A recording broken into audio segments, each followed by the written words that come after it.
Hello there. In this video we're going to look into the 6 different and most popular regimes of fasting that you can do and how they affect your body.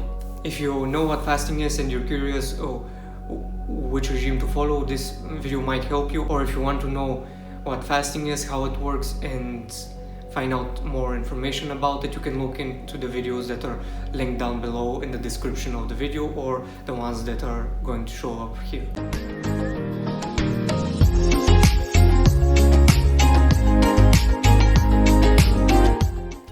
Now we're going to look at them from easiest to hardest, which is my order, but you can decide for yourselves which ones you prefer to do and which ones you think that have meaning. The first regime that I want to look at is 16/8. It's 16 hours fasting and 8 hours eating. It's not actually eating for 8 straight hours, but it's actually eating our meals in that period of time.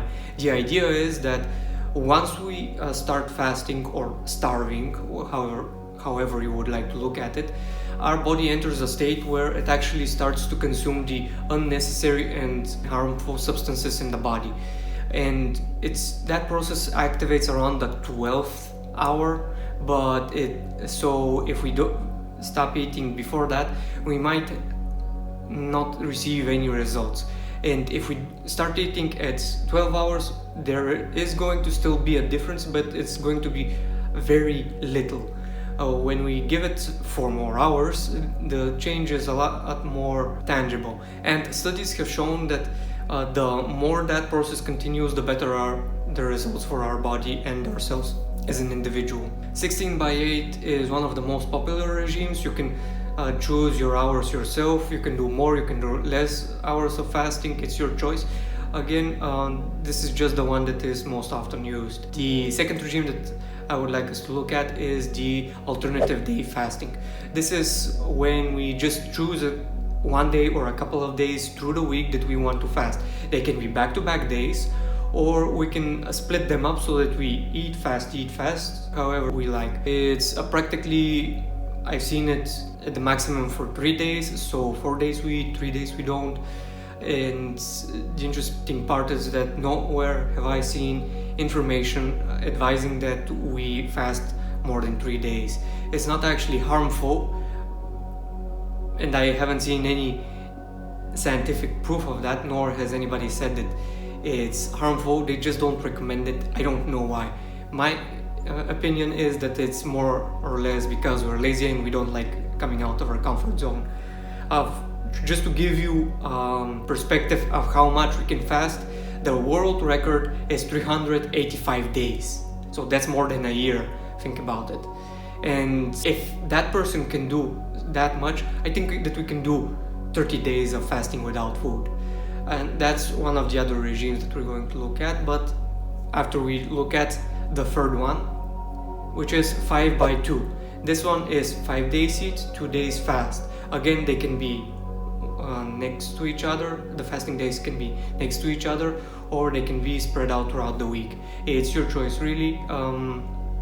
So you decide.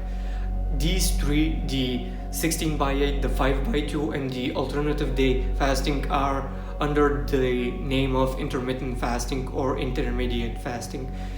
This is because we actually start eating, stop eating, start eating, stop eating, and it's more focused on what we consume as food rather than the liquids. And here's where we actually go into the fourth one, which is the one that the record holder did, is the regular fasting. That's how I decided to call it, because I haven't seen any specific name for it, so let's call it just fasting. It's with just not eating. That's the regime. In the meantime, you can accept different liquids, you can accept some calories, but the idea generally is that you don't eat. I know of a person that's done 34 days. He was very happy from the result that he had from that type of fasting. And to be fair, from my experience, it does help a lot. I do prefer to fast for a couple of days from time to time. It's practically when I feel about it, but My fasting would be more in the regime of alternative day fasting or 16/8, because I was anorexic at some point, and I always, in order to come out of it, I created the habit of reminding myself to eat. So I strive to eat at least once a day. The fifth regime is water fast. Interestingly enough, I haven't seen a lot or at all of this regime on the English side of the internet. It's like nobody mentions it, or it's under a different name. But specifically, I mean, we don't accept liquids. We don't consume liquids.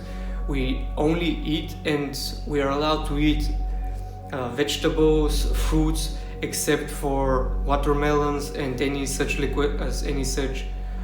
fruits or foods in general, like soups, that are going to break the fast. What became interesting to me about this regime is that it's kind of the exact opposite of the other regimes where you don't eat, because the process, which is called autophagy, that clears out the body through the cells eating the unnecessary material, activates when we starve or when we don't accept any hard substances like food.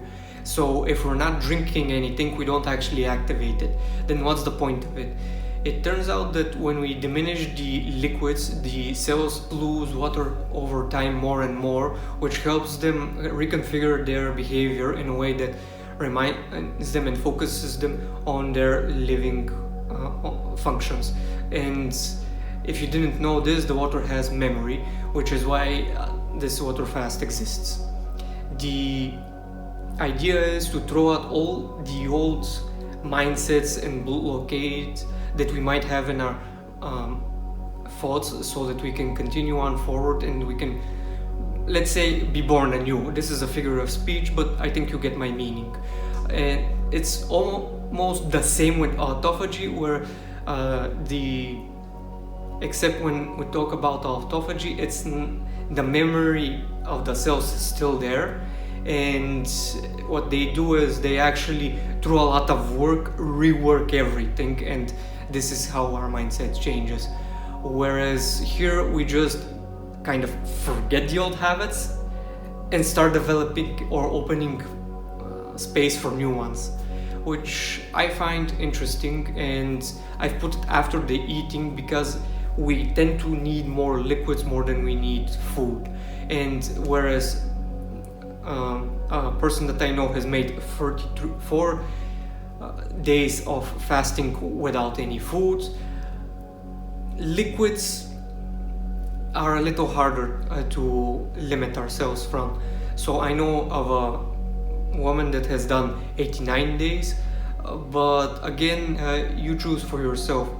It's a different type of fast. You can try it and you can see for yourself which one you prefer. The sixth one is the dry fast or the absolute fast, where we where we withhold ourselves from eating and drinking. This is the hardest fast because it practically means that we're all on our own and we're not going to recharge our batteries in the way that we are usually accustomed to. But as we said, the more that we fast, the better the results from autophagy is, as well as the processes from the cells going dry. Now you can remain calm during the fast because the cells know how to extract liquids and water from fats burners, and they know how to remain alive and keep their work. They're actually more active when we're fasting, instead of when we're not, or when we're exercising. If we're exercising and fasting, they might be in heaven. So think about that option as well. The idea in the dry fast is that it's a little harder. There exists an option where you don't even wash your mouth, so that you can calm down when you start needing water, and that one's a lot harder because usually when we take a shower or something similar, when we don't touch any water at all, it's harder because when we do, the body starts consuming the water from our pores, and that's kind of what calms it down, so to speak, and reassures it that it can survive. For those fasts, again, choose for yourself. You might want to start with 1, 2, or 3 days, or you might try 5. My first dry fast was 5 days. It was great, and everything was okay. I've done 5 days. I failed to do 8 days the second time, but I'm going to do them next time in better conditions. I know of a friend that's done 8 days, and I know of people that have done 11 days. So it's up to you to decide how much you would like to do. Now, what's the difference between all those fasting regimes? The first 5 are really something that can give you good results, but they're might be more focused on a diet and losing weight. Whereas the dry fast is the fast that really focuses your brain and provokes you in a way that nothing else does. And doing that, it actually opens up paths for you in just your mindset, in the way it changes your thinking, so that you can see how you can achieve the impossible. And this is partially how I realized that everything is possible. It's just the way that we look at things that makes us think something is impossible.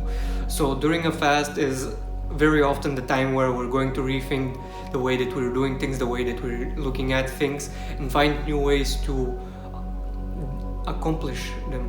So again, it's up to you. Choose whichever you want, and good luck.